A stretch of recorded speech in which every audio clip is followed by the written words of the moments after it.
இடரற்ற உறவுகளுக்கு உதவ கரம் கொடுப்போம். தாயகத்தில் இயற்கை இடர்களால் அல்லலுறும் வடக்கு கிழக்கு மலையக மக்களுக்கான IBC தமிழின் உறவு பாலம் வெள்ள நிவாரண பணி. தொடர்புகளுக்கு 0044 7832 76 95 22 மற்றும் 0094 77 137 7306.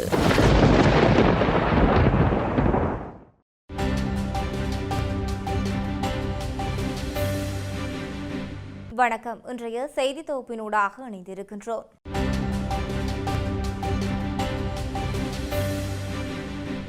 யாழ்ப்பாண மாவட்டத்தில் கடற்படையின் பயன்பாட்டில் உள்ள காணிகள் சீரான நடைமுறைகளில் விடுவிக்கப்படும் என வடபிராந்திய கடற்படை தளபதி ரியஸ் அட்மிரல் லியனகமகே தெரிவித்துள்ளார். தேவையான காணிகள் முறையாக பெற்றுக்கொள்ள நடவடிக்கை எடுக்கப்படும் என வடபிராந்திய கடற்படை தளபதி தெரிவித்துள்ளார். காங்கேசன்துறை கடற்படை அலுவலகத்தில் விசேட கலந்துரையாடல் நடைபெற்றது. இந்த கலந்துரையாடலில் இந்திய மீனவர்களின் அத்துமீறிய மீன்பிடி, கடல்வழியால் மேற்கொள்ளப்படும் கடத்தல், காணி விடுவிப்பு, வட தாரகை கப்பல் திருத்தம், எழுதாரகை கப்பல் பயன்பாட்டில் கொண்டு வருதல், கடற்கரை தூய்மைப்படுத்தல், திண்ம கழிவுகள் பொறிமுறை, கடற்கரை வீதி புனரமைப்பு உள்ளிட்ட மிக முக்கியமான விடயங்கள் ஆராயப்பட்டு ஆக்கப்பூர்வமாக தீர்மானங்கள் எடுக்கப்பட்டன. மேலும் கடற்படையின் பயன்பாட்டில் உள்ள காணிகள் சீரான நடைமுறைகளில் விடுவிக்கப்படும் எனவும் தேவையான காணிகள் முறையாக பெற்றுக்கொள்ள நடவடிக்கை எடுக்கப்படும் என வடபிராந்திய கடற்படை தளபதி ரியஸ் அட்மிரல் லியனகமகே மாவட்ட செயலாளரிடம் தெரிவித்துள்ளார். இந்த கலந்துரையாடலில் யாழ்ப்பாண செயலாளர் மரதலிங்கம் பிரதீபன், மேலதிக செயலாளர் மற்றும் உதவி மாவட்ட செயலாளர், சுகாதார சேவை பணிப்பாளர், வடமாகாண வீதி அபிவிருத்தி அதிகார சபையின் பிரதம பொறியியலாளர் என பலரும் கலந்து கொண்டிருந்தனர். இறுதிப்போரின் பின்னர் நடைபெற்ற மீள்குடியேற்றம் மற்றும் மக்களை இயல்பு வாழ்க்கைக்கு கொண்டு வந்தமை தொடர்பில் அனுபவங்களை பெற்றுக் கொள்ளுமாறு மொட்டு கட்சியின் தேசிய அமைப்பாளர் நாமல் ராஜபக்ச MP அரசாங்கத்தை கேட்டுக் கொண்டுள்ளார். அனைத்து நிவாரணங்கள் தொடர்பில் ஊடகங்களுக்கு கருத்து தெரிவிக்கும் போதே அவர் இந்த விடயத்தினை குறிப்பிட்டுள்ளார். 2009ஆம் ஆண்டு புலிகளினுடைய இறுதிப் போரின் பின்னர் பாரிய மக்கள் வடக்கில் முகாம்களில் இருந்தனர். அவர்களை சொந்த இடங்களில் மீள குடியேற்ற மற்றும் இயல்பு நிலையை ஏற்படுத்த பாரிய திட்டம் ஒன்று அன்று இருந்தது. அத்தோடு சுனாமியின் போது அழிவடைந்த பாரிய சொத்துக்கள் மற்றும் வர்த்தகத்தை மீள கட்டியெழுப்புவதும் முடிந்துள்ளது. இந்த நடவடிக்கை குறுகிய காலத்தில் நடைபெற்றுள்ளன. இவ்வாறான அனுபவங்களை அரசாங்கம் பெற்றுக்கொள்ள வேண்டும். அதை விடுத்து 76 வருட சாபங்களை பேசி வைராக்கியத்துடன் செயற்படுவதில் எந்த நன்மையும் ஏற்பட போவதில்லை. கடந்த காலங்களில் நாட்டின் தலைவர்கள் செய்தவற்றை உற்று நோக்குங்கள். $1,250 மட்டும் பெற்றுக்கொண்டு சும்மா இருக்காமல் அவர்கள் அந்த நாட்டில் எவ்வாறு செயற்பட்டார்கள் என்று தேடி பாருங்கள்.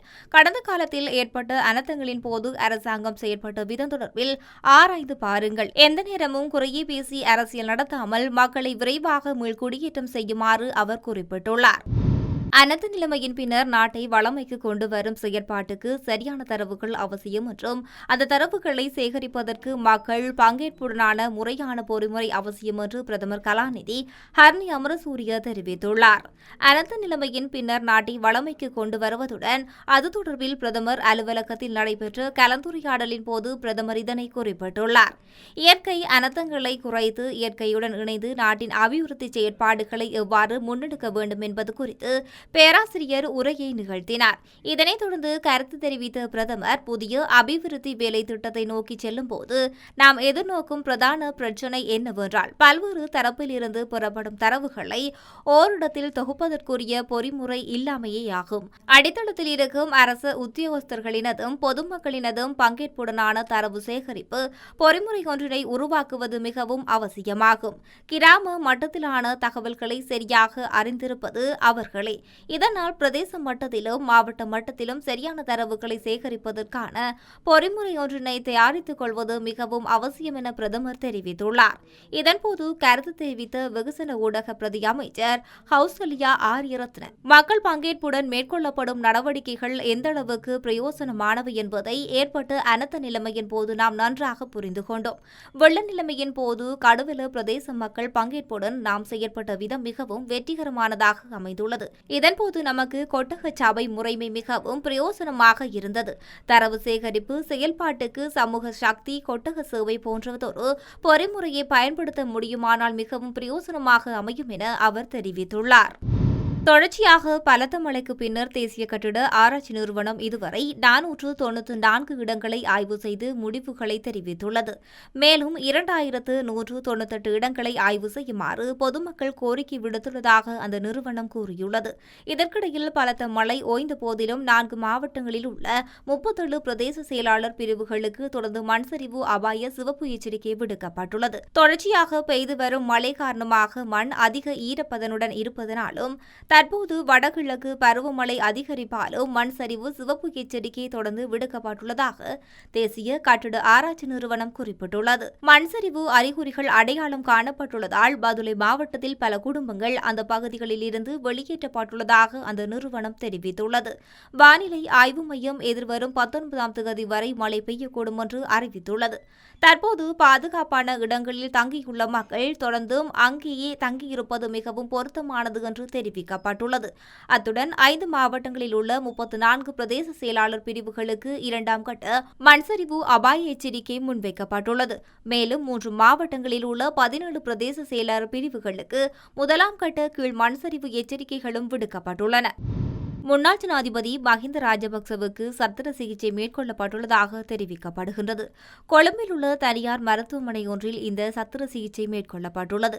சத்திர சிகிச்சையின் பின்னர் அவர் அம்பாந்தோட்டைக்கு செல்லாது தமது பிள்ளைகளின் வீடுகளில் தங்கியிருப்பதாக தெற்கு ஊடகம் ஒன்று செய்தியினை வெளியிட்டுள்ளது.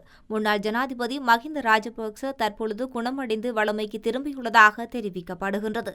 மஹிந்த அண்மையில் மருத்துவமனையில் அனுமதிக்கப்பட்டுள்ளதாக ஊடகங்கள் தகவல் வெளியிட்டிருந்தமையும் குறிப்பிடத்தக்கது. ராஜபக்ச குடும்பங்கள் 80 ஆண்டுகால அரசியலை குறிக்கும் நிகழ்வு ஒன்று அண்மையில் நடைபெற்றது. இந்த நிகழ்விலும் மஹிந்த பங்கேற்கவில்லை. உடல்நிலையை கருத்தில் கொண்டு மஹிந்த நிகழ்வில் பங்கேற்கவில்லை என தெரிவிக்கப்பட்டது. முன்னாள் ஜனாதிபதியான ரணில் விக்ரமசிங்க, கோட்டபாய மற்றும் மைத்திரி போன்றவர்கள் இந்த நிகழ்வில் பங்கேற்றிருந்தனர். டிட்வா புயல் தாக்கம் அனர்த்தங்களினால் ஏற்பட்ட அவசர நிலைமைகளுக்கு மத்தியில் மாணவர்கள் எதிர்கொண்டுள்ள சவால்கள் அடையாளம் கண்டு அவர்களின் கற்றல் செயல்பாடுகளுக்கு ஒத்துழைப்பு வழங்க கல்வி அமைச்சினால் டிஜிட்டல் கற்றல் தளம் பலப்படுத்தப்பட்டுள்ளது. இதற்கமைய மாணவர்கள் எந்தவொரு இடத்திலிருந்தும் பாட விதானங்களை மற்றும் கடந்த கால வினாப்பத்திரங்களை பெற்றுக்கொள்ளும் வகையில் தேசிய இலத்திரனியல் கற்றல் தளமான தக்ஷலாவ அணுகலை மேம்படுத்த நடவடிக்கை எடுக்கப்பட்டுள்ளது.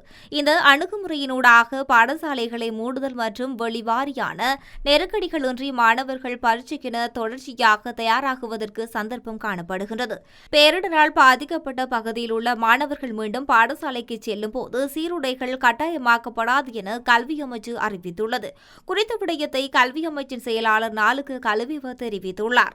பேரிடர் பாதிப்பு பகுதியில் உள்ள மாணவர்கள் தங்களுக்கு அருகில் எந்த பாடசாலைக்கு சென்று கல்வியை தொடரும் வசதிகள் வழங்கப்பட்டுள்ளதாகவும் நாளுக்கு கல்விவ குறிப்பிட்டுள்ளார். அவர் மேலும் தெரிவிக்கையில் கல்வி மற்றும் கல்விசாரா ஊழியர்களுக்கு தளர்வான கொள்கைகள் முடிவு செய்யப்பட்டுள்ளன. பேரிடர் பாதிப்பு பகுதிகளில் உள்ள மாணவர்கள் தங்களுக்கு அருகில் உள்ள இந்த பாடசாலைக்கும் சென்று கல்வியை தொடரும் வசதிகள் வழங்கப்பட்டுள்ளதாக கல்வி அமைச்சின் செயலாளர் தெரிவித்துள்ளார். இதுவரை செயல்படுத்தப்பட்டுள்ள ஊட்டச்சத்து திட்டம் 16ஆம் தேதி முதல் செயல்படுத்தப்படும் எனவும் மேலும் அதை மேலும் விரிவுபடுத்த முடியுமா என்பது குறித்து ஆராயப்பட்டு வருவதாகவும் குறிப்பிட்டுள்ளார். பேரிடருக்கு பிறகு 3ஆம் தவணையின் 2ஆம் கட்ட பாடசாலைகள் டிசம்பர் 16ஆம் தேதி தொடங்க திட்டமிடப்பட்டுள்ளது. இதன்படி மேற்கு, தெற்கு, வடக்கு, கிழக்கு, சப்ரகமுவ மற்றும் வடமத்திய மாகாணங்களில் உள்ள அனைத்து பாடசாலைகளும் திறக்கப்படும் எனவும் இருப்பினும் 3 மாவட்டங்களைச் சேர்ந்த 147 பாடசாலைகள் திறக்கப்படாது என்றும் அறிவிக்கப்பட்டுள்ளது. பகடிவதை புரிந்ததாக கூறப்படும் குற்றச்சாட்டில் கைதான யாழ்ப்பாண பல்கலைக்கழக முகாமைத்துவ கற்கை மற்றும் வணிகபுட மாணவர்கள் 19 பேரின் விளக்கமறியல் காலம் நாளை வரை நீடிக்கப்பட்டுள்ளது. பல்கலைக்கழகத்துக்கு வெளியே உள்ள வீடொன்றுக்கு கனிஷ்ட மாணவர்களை அழைத்துச் சென்று தாக்குதல் நடத்தி பகுதிவதையில் ஈடுபட்டதாக யாழ்ப்பாண பல்கலைக்கழகத்தின் 19 சிரேஷ்ட மாணவர்களை கடந்த மாதம் 29ஆம் தேதி கோப்பாய் காவல்துறையினர் கைது செய்துள்ளனர். கைது செய்யப்பட்ட நீதிமன்ற உத்தரவுப்படி நேற்று வரை விளக்கமறியல் வைக்கப்பட்டுள்ளனர். இந்த நிலையில் நேற்று மீண்டும் யாழ்ப்பாண மேலதிக நீதவான் நீதிமன்றத்தில் சந்தேக நபர்கள் முன்னிலைப்படுத்தப்பட்டுள்ளனர். விசாரணைகளை முன்னெடுத்த மேலதிக நீதவான் சந்தேக நபர்களை 19 பேரையும் நாளை வரை விளக்கமறியலில் வைக்குமாறு உத்தரவிட்டுள்ளார். அலிசன் ஹீகார் இன்று இலங்கை வந்துள்ளார். பொருளாதார மற்றும் வர்த்தக உறவுகளை மேம்படுத்தல், பாதுகாப்பு ஒத்துழைப்புகளை பலப்படுத்தல் மற்றும் இலங்கையில் பொருளாதார மற்றும் கடல்சார் இறையாண்மையை அதிகரித்தல் போன்றவற்றில் கவனம் செலுத்தும் பல்வேறு இருதரப்பு விடயங்கள் குறித்து கலந்துரையாடுவதற்காக துணை செயலாளர் இலங்கையைச் சேர்ந்த பிரதிநிதிகளை சந்தித்து கலந்துரையாடவுள்ளார். பிராந்திய பாதுகாப்பு, பொருளாதார வளர்ச்சி மற்றும் எமது மக்களின் செழிப்பு ஆகியவற்றுக்கான பரஸ்பர உறுதிப்பாட்டில் வேரூன்றிய ஒரு வலுவான மற்றும் நீடித்த பங்காண்மையினை அமெரிக்காவும் இலங்கையும் பகிர்ந்து கொள்கின்றன. ராணுவ, வர்த்தக மற்றும் கடல்சார் பாதுகாப்பு ஆகிய விடயங்களில் நெருக்கமான ஒத்துழைப்பினூடாக சுதந்திரமான, திறந்த மற்றும் மீண்டெழுத்தன்மை கொண்ட இந்த இந்தோ பசிபிக் பிராந்தியத்தின் மேம்படுத்துவதற்காக இலங்கையும் அமெரிக்காவும் இணைந்து பணியாற்றுகின்றது. எமது மூலோபாய பங்காண்மையினை நாங்கள் தொடர்ந்து கட்டியெழுப்பும் போது டிட்வா புயலின் பேரழிவுகரமான தாக்கங்களுக்காக பதிலளிப்பு நடவடிக்கைகளை இலங்கை மக்கள் மேற்கொள்ளும் இவ்வேளையில் அமெரிக்கா அவர்களுக்கு துணை நிற்கின்றது. எமது இரு நாடுகளுக்கும் இருக்கின்ற உடனடி சவால்கள் மற்றும் நீண்டகால வாய்ப்புகள் ஆகிய இரண்டு விடயங்களையும் எதிர்கொள்வதற்காக ஒன்றிணைந்து பணியாற்றுவதற்கு நாங்கள் உறுதி பூண்டுள்ளோம். அமெரிக்க இலங்கை பங்காண்மைக்கான எமது தொடர்ச்சியான உறுதிப்பாட்டினை இது பிரதிபலிப்பதாக இலங்கைக்கான அமெரிக்க தூதரகம் அறிவித்துள்ளது. இத்துடன் இன்றைய செய்தி தொகுப்பானது நிறைவடைகின்றது. மற்றும் ஒரு செய்தி தொகுப்பினூடாக இணைந்திருக்கலாம்.